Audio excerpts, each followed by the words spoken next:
mengatasi kesuraman hidup. Jangan mudah kaget, jangan mudah kagum. Sadarilah memang hidup ini macam-macam.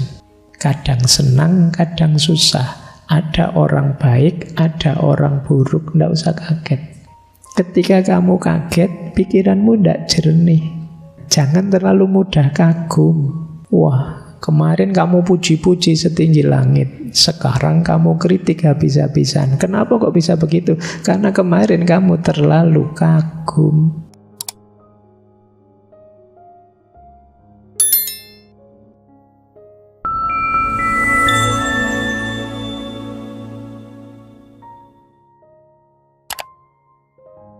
Assalamualaikum warahmatullahi wabarakatuh. Bismillahirrahmanirrahim. Ada istilah menarik, kalau ini saya ngertinya dari dunia komputer. File save system. Ini yang ngerti komputer mesti ngerti ya. Selalu persiapkan dirimu untuk jika seandainya mengalami kegagalan. Kalau komputer itu titik file save itu begitu error tidak karu-karuan, kamu reset saja kembali ke awal. Aman sudah. Kamu juga begitu. Dalam dirimu sediakan ruang untuk file save system ini. Karena hidupmu tidak tentu. Kita tidak ngerti nanti menghadapi apa, mengalami apa. Ya mungkin dalam jangkauan pengetahuan kita nyaman-nyaman saja, tapi sopo ngerti. Siapa tahu, wong kita tidak ngerti dalam hidup kita ini nanti akan mengalami apa saja. Ya siapa tahu nanti tiba-tiba perang dunia ketiga muncul misalnya. Jangan-jangan kamu malah seneng, wah kuliah libur berarti Pak. Iya. Wong dunia serba ndak mesti kan sekarang. Kayak kemarin, tiba-tiba gara-gara virus yang sangat kecil saja jungkir balik orang seluruh dunia. Kamu tersisihkan di pojok-pojok rumahmu semuanya. Itu kalau ndak siap mental selesai kita. Maka sediakan file save system dalam diri kita. Nah, gimana Pak manusia bisa punya file save system? Kalau komputer sih gampang. Ada banyak, kemarin kita belajar banyak teori tentang ini. Mungkin bisa kembali ke episode-episode patah hati menurut banyak filosof, banyak kalangan dan lain sebagainya. Dalam rangka membangun ini, file save system. Saya kasih contoh ya, file save system. Ini saya ambil dari para filosof eksistensialis. Ini bagi saya semacam personal file save system. Membangun sistem ketangguhan dirimu. Biar kamu tidak jatuh, biar kamu tidak runtuh mengalami apapun. Ini boleh dicek di pikiran-pikirannya filosof eksistensialis seperti Schopenhauer atau Nietzsche, Kierkegaard, dan lain-lain. Yang pertama misalnya, kalau ini filsuf jalan estetis, estetika, seni, keindahan. Filsuf model ini meminta kita untuk punya sistem katarsis yang mampu membuat kita melampaui ruang waktu hidup kita. Katarsis itu semacam pelampiasan. Biasanya memang ranah katarsis ini ada di dunia estetik. Lagu, film, apalagi tari, apa saja monggo yang bisa jadi pelampiasanmu. Wah, kalau saya jenuh luar biasa Pak, biasanya saya dengerin musik yang tenang, yang syahdu, jadi rasanya melayang lupa dengan masalah. Tidak apa-apa, itulah katarsis. Terserah, mungkin ada Pak, kalau saya tidak begitu Pak. Saya itu kalau sudah jenuh pol habis ya saya jalan pokoknya. Entah jalan-jalan kemana, kalau lelah balik lagi. Apa sepedaan saya Pak, atau monggo saja. Ini katarsis namanya. Ini bisa jadi fail-safe system, meskipun kalau katarsis ini solusi sementara. Tidak apa-apa. Kalau orang sama sekali tidak punya pembuangan dari kejenuhannya, itu nanti bisa melahirkan stres-stres, tekanan-tekanan, depresi-depresi. Asal yang positif ya, jangan yang negatif. Ya yang negatif itu ya sekalian tahu sendirilah. Saya tidak perlu mencontohkan. Yang masih dalam koridor positif, kamu mau dengerin musik mungkin oke. Kamu mau, Pak, saya biasanya kalau jenuh itu nonton drakor, Pak. Ya tidak apa-apa, wis nonton saja. Kalau kamu yang membuatmu lega, membuatmu nyaman. Saya ngaji, Pak, alhamdulillah. Loh, ya kan tidak apa-apa, bagus yang mau ngaji. Saya tahajud, Pak, saya monggo saja. Yang penting kamu ada katarsismu, pembuanganmu. Saya, Pak, teriak, Pak, tidak apa-apa. Saya mukuli bantal, Pak, tidak apa-apa, wis. Yang penting kamu punya katarsisnya. Asal jangan mukuli teman aja. Kalau itu negatif. Nah, jalan estetik sementara, durasinya pendek. Iya, kamu waktu mendengarkan lagu tenang kamu, tapi begitu lagunya mati, masalahnya datang lagi. Tapi mendengarkan lagu terus-terusan jenuh. Jadi dia tidak bisa jadi solusi permanen. Ada jalan lebih permanen, yaitu jalan etis. Jalan etis itu distraksikan kegalauanmu, masalahmu, kesedihanmu ke arah perbuatan-perbuatan baik. Wah, saya bakti sosial sajalah, Pak. Wah, saya melakukan ini itu yang kebaikan untuk sesama. Ini namanya jalan etis. Lebih panjang daya filsafnya. Sekarang saya sibuk membantu yatim piatu, Pak, ini lebih panjang. Sekarang saya sibuk bantu teman-teman yang tidak mampu, lebih panjang.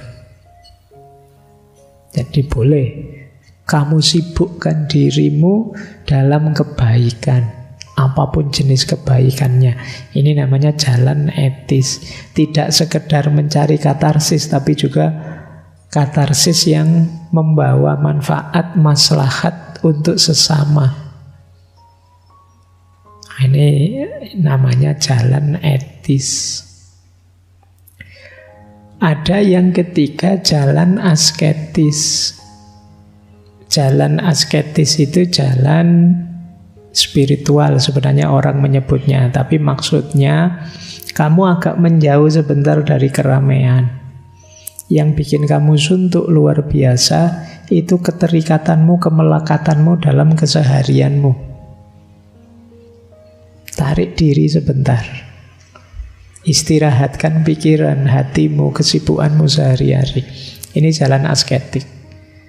Tidak apa-apa sementara tidak ketemu temanmu. Wong temanmu tidak pernah kangen padamu kok. Jangan-jangan kamu minggir sebentar, mereka syukuran. Alhamdulillah dia tidak ada. Jadi ayo minggir, tidak apa-apa. Yuk minggir sementara untuk berjumpa. Kalau orang sufi ada kholwat, ada uzlah.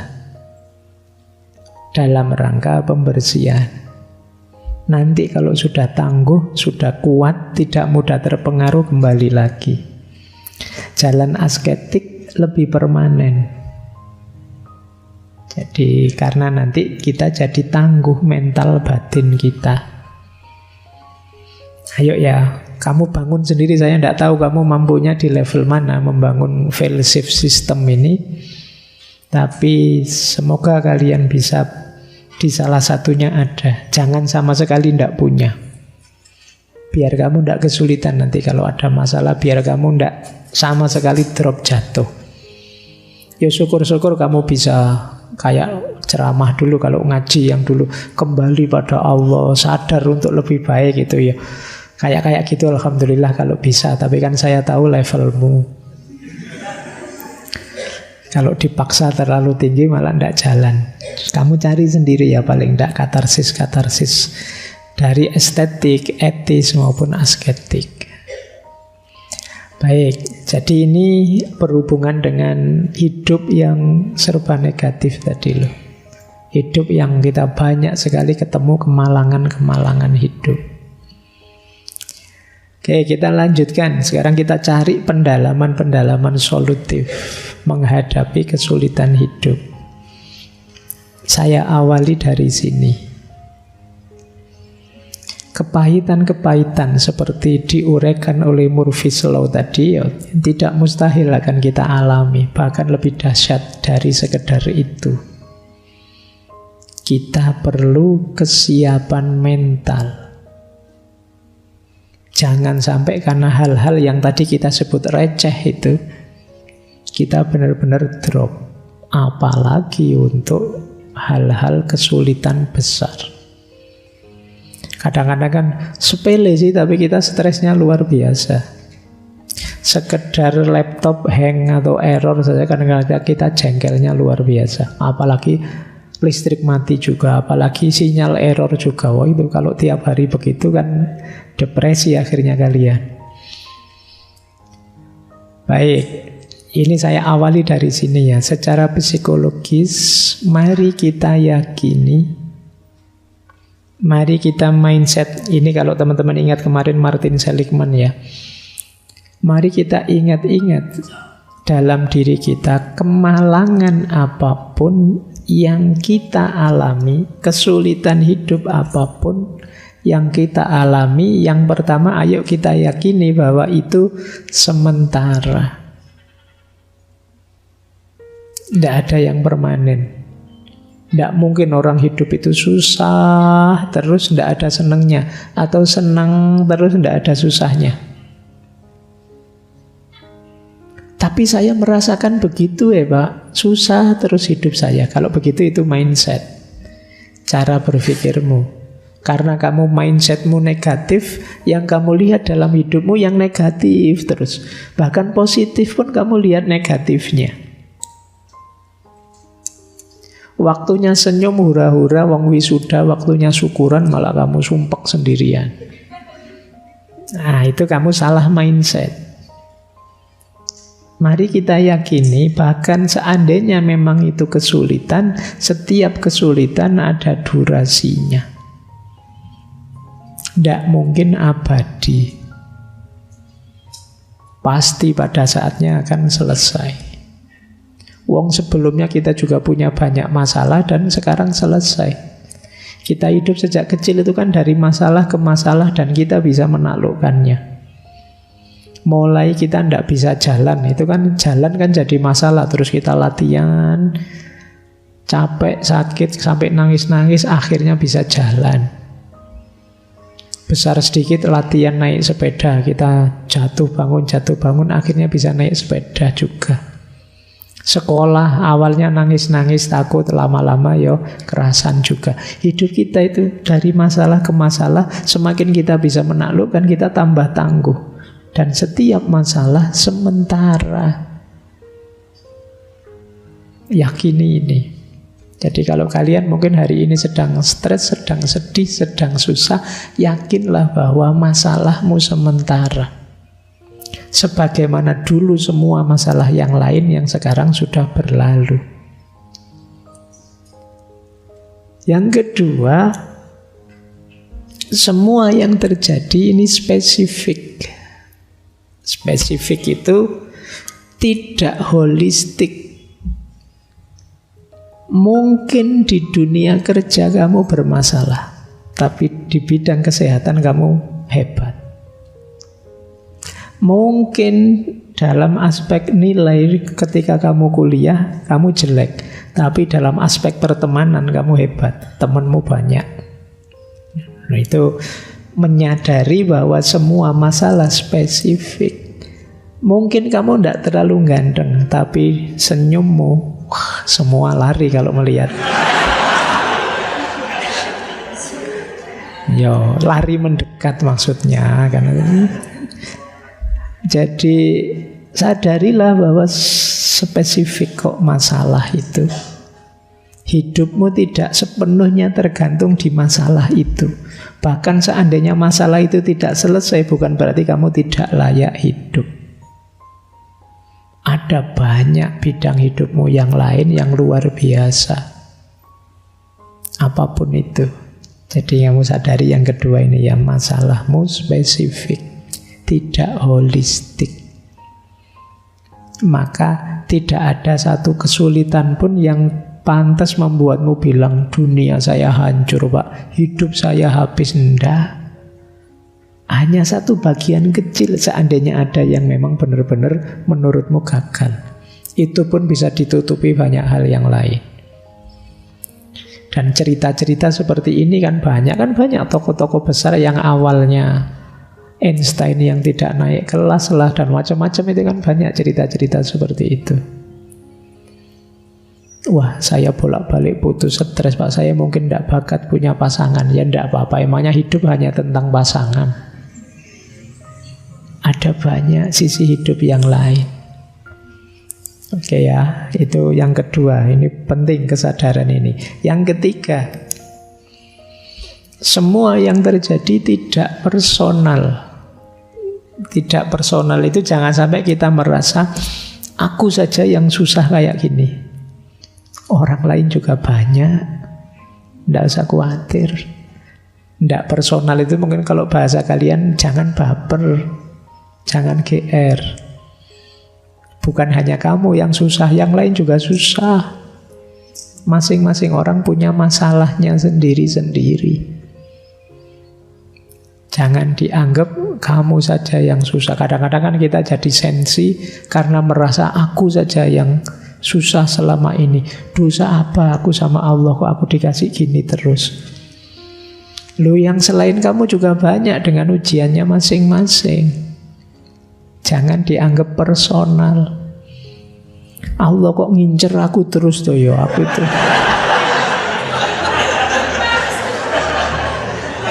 Iya. Mbok yo yang lain gitu loh, kok aku terus yang dibikin susah itu ya. Ndak.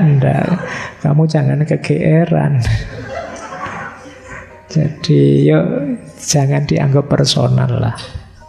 Ndak, semua orang ujian itu maknanya luas sekali. Jangan-jangan itu justru bukti sayangnya Allah padamu. Boleh diulang kembali dulu patah hati dari perspektif sufisme. Dan yang terakhir tentu saja semua yang terjadi ada hikmahnya. Ada pelajaran yang bisa kamu ambil untuk hidup jadi lebih baik dari semua kemalangan tadi. Nah, kalau itu solusi praktis yang kanan itu.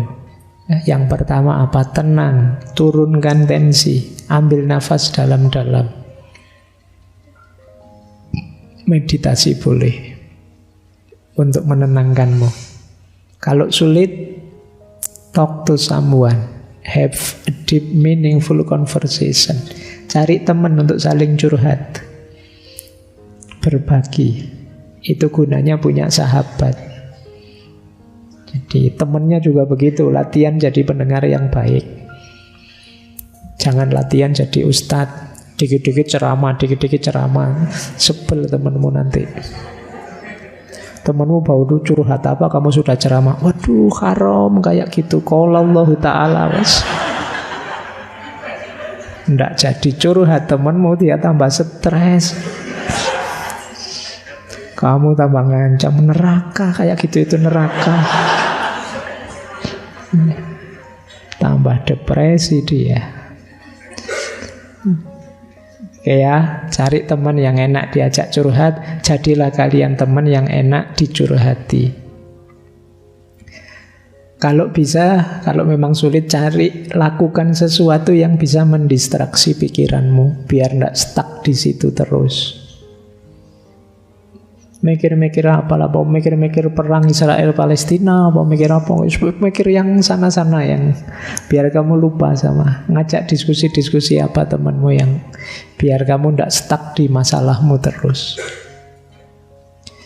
Kemudian lakukan hobimu, engage in your favorite hobbies. Seneng apa, lakukan itu. Asal ndak mahal, kalau mahal duitmu habis nanti. Yo nanam-nanam apa itu kan murah, melihara ikan apa. Hobi saya moge, Pak. Wah, yo abot. Besok kalau kamu kaya ndak apa-apa. Jadi engage in your favorite hobbies dan istirahatlah. Kadang-kadang kita itu kejam sekali pada diri kita sendiri. Dipaksa ini, dipaksa itu, diforsir ini, diforsir itu. Istirahatlah. Ngapain kamu secapek itu mengejar hal-hal dunia? Ambil nafas, istirahat. Entah cara istirahat yang seperti apa yang kamu inginkan, tapi istirahatlah. Baik, ini secara psikologi. Menghadapi hidup yang pahit, hidup yang penuh cobaan-cobaan, kesulitan dan kemalangan, seperti dalam Murphy's Law. Kita lanjutkan. Nah, sekarang filsafat. Ini saya kumpulkan kalimat-kalimatnya para filosof eksistensialis. Dulu pernah saya singgung kalimat-kalimat ini sebentar. Secara rasional perhatikan kalimat ini. Yang pertama, man can do what he will, but he cannot will what he will. Manusia memang bisa mengupayakan, mewujudkan keinginannya. Tapi dia tidak bisa ngatur, saya itu harusnya ingin apa, pantasnya ingin apa. Keinginan itu ya muncul begitu saja dari situasi di sekeliling kita. Berarti apa? Pinter-pinterlah kita mengendalikan keinginan. Karena seringkali sumber masalah kita adalah ketidakmampuan kita mengendalikan keinginan. Semakin tidak realistis keinginan kita, semakin berat hidup kita. Yo, boleh orang punya cita-cita. Yo, memang para motivator meminta kita punya mimpi yang tinggi, punya cita-cita yang besar. Tapi sebesar apapun keinginanmu, pastikan masih dalam jangkauan realitas hidupmu. Kalau yang di luar itu ya nanti jatuhnya kamu stres sendiri loh. Atau boleh kamu atur, Pak, ini keinginan jangka pendek, ini keinginan jangka menengah, ini jangka panjang, ini jangka panjang. Boleh kamu atur begitu. Pak, pada akhirnya saya ingin jadi presiden misalnya. Untuk kalian mungkin masih mungkin saja. Nah, step saya pertama, target jangka pendeknya lulus cepat nilai terbaik. Jangka menengahnya saya masuk partai, Pak. Nah, sukses di situ terus baru nyalon DPR. Nah, nanti kalau sudah sukses DPR baru nanti nyalon jadi gubernur apa-apa. Jadi semoga ya bisa cepat jadi gubernurnya, biar kan masih muda boleh jadi presiden juga sekarang. Nah, terus baru iya. Jadi itu namanya target jangka pendek, jangka menengah, panjang, jangka panjang nanti. Kalau ini boleh mimpi besar tapi terukur. Jangan mimpi yang tidak terukur, yang kamu sendiri tidak tahu strategi mewujudkannya gimana. Pak, saya pingin nanti jadi konglomerat paling kaya. Ya kira-kira 10 tahun lagi lah, Pak. Lu caranya gimana? Tidak tahu, Pak. Nah, kalau tidak tahu ya jangan. Kalau tahu tidak apa-apa. Saya ada cara cepet, Pak. Yo, saya deketi saja anaknya konglomerat. Sopo ngerti mau, nanti kan saya jadi mantunya konglomerat misalnya. Nah, ya boleh kamu rancang masa depanmu, tapi yang realistis. Inginkan apapun, tapi jangan sampai keinginan yang harusnya membantumu sukses justru jadi berbalik menyerangmu, yang membuatmu putus asa. Kamu sendiri yang ngukur. Dan jangan membiasakan membandingkan diri dengan yang lain. Itu bisa blunder. Kamu ngukur dirimu sendiri saja.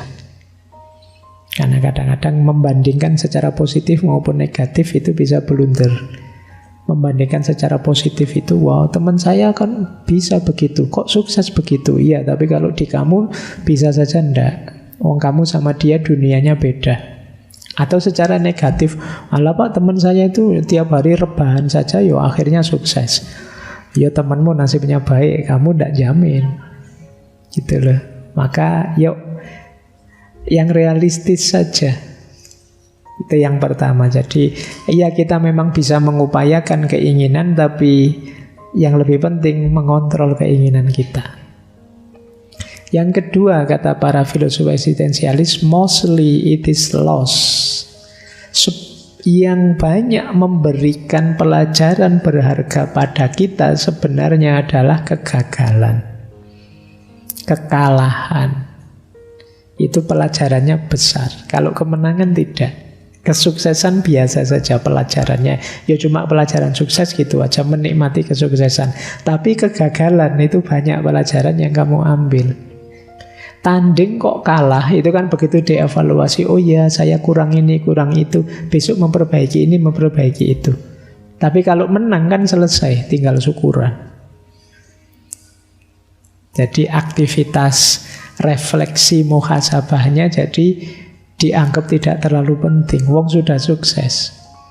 Maka ketika kita mengalami kegagalan-kegagalan, ya jangan terlalu baper, diambil sedih, diambil depresi. Ini sebenarnya kita sedang sekolah. Ada banyak pelajaran yang bisa kita ambil. Kemudian hidup ini memang perlu banyak pengorbanan. Jatuh bangun, ketemu aneka kepahitan seperti dalam Murphy's Law tadi. Tapi ya itu rumusnya orang hidup.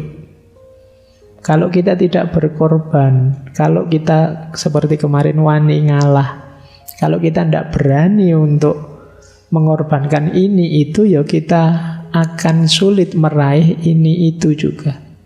Kalau tidak kuat lelahnya belajar, ya kamu siap saja menanggung beratnya ketidakpinteran.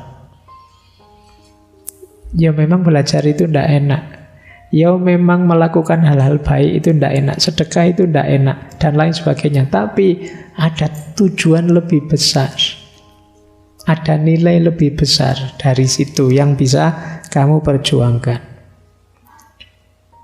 Karena itu, kalau ini Schopenhauer, there is no doubt that life is given us not to be enjoyed, but to be overcome.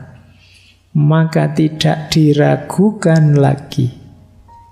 Hidup ini dianugerahkan pada kita tidak sekedar untuk kita nikmati, tapi juga untuk kita taklukkan. Termasuk diri kita. Jadi tidak sekedar itu berarti ya tidak hanya itu. Kalau kita berhenti di senang-senang, maka nilai kita yang semula tinggi bisa jatuh. Kemudian, it is difficult to find happiness within oneself, but it is impossible to find it anywhere else. Memang sulit menemukan kebahagiaan dalam diri kita, tapi tidak mungkin kalau kita mencarinya di luar diri kita. Berarti kuncinya nyaman bahagia itu ya diri kita. Jadi ini rumusnya para filosof loh ini. Kamu tinggal nyari dalilnya nanti kalau perlu dalil. Ada banyak dukungan dalil kalau tema-tema seperti ini. Dan yang terakhir, kalau ini Nietzsche, whatever does not kill me makes me stronger. Apapun yang tidak membunuhku akan membuatku lebih kuat. Ya kalau membunuhku ya selesai, aku mati. Tapi jatuh bangun terus menerus, asal tidak membunuhku, itu alamat aku tambah kuat, tambah kuat. Kecuali kamu tidak mau bangun. Begitu jatuh, wah selesai saya, ndak. Itu namanya putus asa. Jatuh, ya bangun lagi. Jatuh lagi, ya bangun lagi. Setiap kali kamu bangun, kamu akan lebih kuat. Ya kayak film-film kartun itu kan biasanya begitu. Ya Dragon Ball apa-apa, habis kalah, mati, hidup lagi, sakti lagi, lebih sakti lagi. Ketemu musuh lebih sakti, dia lebih sakti lagi, kan begitu. Dan itulah hidup. Oke ya, jadi ini nasihat dari para filosof eksistensialis untuk menghadapi hidup receh tadi, yang isinya serba sulit, serba berat. Nah, ya kalau ini sudah sering saya sampaikan ya. Kalau dalam Islam ada beberapa kekuatan yang harus kita miliki. Yang pertama tentu saja sabar dan muhasabah. Kuncinya hidup bahagia tetap disabar. Kenapa? Hidup itu tidak senang terus. Pasti ada susahnya, pasti ada sedihnya. Sementara susah dan sedih ini kan sulit membawa kita pada kebahagiaan tanpa dibantu oleh kesabaran. Kalau kita ingin berarti bahagia itu kita tidak ada kesulitan sama sekali, tidak ada masalah sama sekali. Kalau rumusmu itu tidak mungkin kamu bahagia. Karena setiap orang pasti punya kesulitannya sendiri, punya masalahnya sendiri. Maka yang bisa menolongmu dari kesulitan dan masalah adalah kemampuanmu untuk sabar. Jadi kalau sabarmu lemah, ya kebahagiaanmu menipis. Karena kuncinya bahagia kamu harus sabar. Muhasabah tentu saja. Muhasabah itu evaluasi diri. Mana yang kurang, mana yang harus diperbaiki, itu muhasabah. Tilawah, membaca yang tertulis. Hikmah, membaca yang tergelar. Yang satu petunjuk langsung dari Allah, kitab suci. Yang satu ayat-ayat Allah yang berupa alam semesta. Itu juga pelajaran, namanya hikmah. Jangan lupa juga bersihkan diri. Ini bolak-balik saya jelaskan tentang wadah dan isi. Dan yang terakhir tentu saja islah. Islah itu perbaikan. Tadi di Murphy's Law kita itu bolak-balik ketemu kemalangan. Harusnya kita belajar. Jadi besok bencana yang sama biar tidak terjadi. Biar kita tidak jatuh di lubang yang sama. Itu namanya islah. Ini respon dari perspektif agama. Bangun kekuatan sabar, kekuatan introspeksi diri, kemampuan membaca, baik ayat-ayat tertulis maupun yang tergelar, tazkiyatun nafas, pembersihan diri, dan islah, peningkatan diri. Nah, kalau kalian punya kualitas ini, kesulitan hidup apapun tidak masalah. Setiap kesulitan datang, alamat kamu tambah sakti, tambah hebat, tambah hebat. Cara berpikir juga begitu. Menghadapi kesulitan tadi, mari kita yakini hidup ini ada kodok memang, tapi juga ada qadar. Seandainya Murphy's Law tadi memang keniscayaan hidup, memang begitu Pak. Kadang-kadang ketemu sulitnya terus, berarti itu kodok, sunatullah. Tapi jangan lupa selain kodok, dalam hidup ini ada qadar. Qadar itu intervensinya Allah. Yang kalau qadarullah hadir, apa yang tidak mungkin. Biasanya saya itu sial terus Pak. Biasanya begitu. Tapi kalau Allah menghendaki, qadarnya Allah hadir, kamu yang biasanya sial bisa saja tambah sial. Maksudnya bisa saja jadi sangat beruntung nomor 1, tapi bisa juga Semuanya kuncinya ada pada Allah. Kalau Allah menghendaki, apa sih yang tidak? Itu qadarullah. Jadi, wah, sampean melakukan itu nanti efeknya jelek seperti ini loh. Misalnya, jangan mau nyumbang-nyumbang nanti dia. Nah itu iya, mungkin biasanya begitu. Tapi kan kita punya Allah. Jadi ini yang harus kita sadari ya. Ada kodok, tapi juga ada qadar. Kemudian tentang keinginan tadi, mungkin kita pahami ada keinginan, tapi juga kita harus sadar batas keinginan kita. Titik bahagia kita ada pada kesadaran kita tentang batas. Kemudian ilmu dan amal tentu saja. Jangan lupa jalan dan tujuan. Kadang-kadang kita itu semangat berjalan tapi lupa tujuan. Atau sadar tujuan tapi tidak mau berjalan. Nah ini juga masalah. Jadi kalian ini kan sudah mulai orang dewasa, sudah mulai berjalan. Berjalan itu berarti harus jelas tujuan. Kalian harus bisa jawab tujuanmu kemana, ingin jadi apa, targetmu apa. Kalau tidak, kamu jalan ini terus arahnya kemana. Atau ada orang yang sadar tujuan.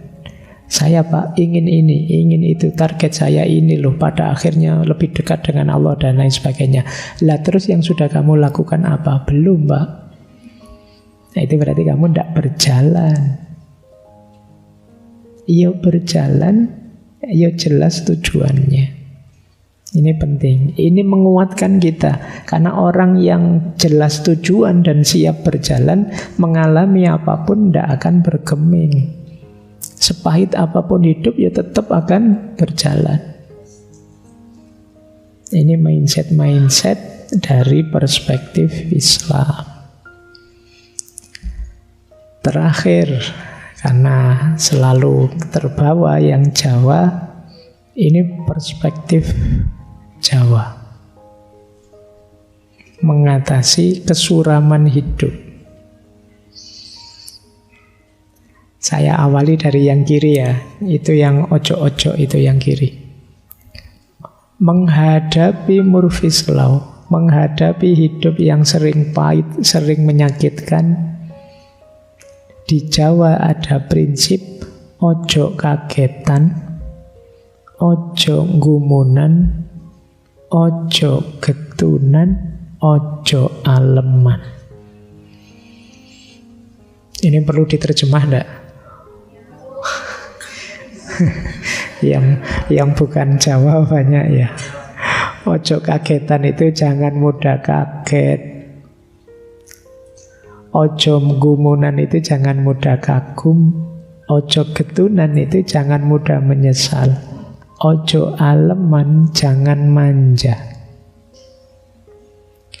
Kenapa ojo kagetan? Kenapa jangan mudah kaget? Sadarilah memang hidup ini macam-macam. Kadang senang, kadang susah. Ada orang baik, ada orang buruk. Tidak usah kaget. Kok ada ya orang sejahat itu, kok ada ya negara sejahat itu. Itulah hidup, tidak usah kaget. Ketika kamu kaget, pikiranmu tidak jernih. Sama dengan gumunan, jangan terlalu mudah kagum. Wah, kemarin kamu puji-puji setinggi langit, sekarang kamu kritik habis-habisan. Kenapa kok bisa begitu? Karena kemarin kamu terlalu kagum. Terlalu kagum jelek, sama membuatmu tidak jernih. Ojo gumunan. Kemudian ojo getunan, jangan mudah menyesal. Orang menyesal itu alternatifnya dua. Yang pertama, dia tidak bisa mengambil pelajaran dari apa yang sudah terjadi. Yang kedua, dia belum bisa menerima apa yang sudah ditetapkan. Itu membuat dia getun. Maka ya jangan getunan lah. Hidup ini kita terima apapun keputusannya Allah. Yang terakhir, ojo aleman, jangan manja. Jangan minta dilayani saja, jangan minta didukung saja, jangan minta dipuji terus, jangan manja. Bangkitlah, ya ayyuhal mudassir, kum fa'anzir. Kalian yang energinya masih banyak, masih meluap-luap, meletup-letup, bangkitlah, jangan manja. Jangan mengeluh terus minta dilayani, minta diberi ini itu. Bangkitlah, penuhi kebutuhanmu dan berbagi untuk sesama. Nah, ini sikap mental yang positif menurut saya. Terus yang kanan sekarang, yang tengah terakhir.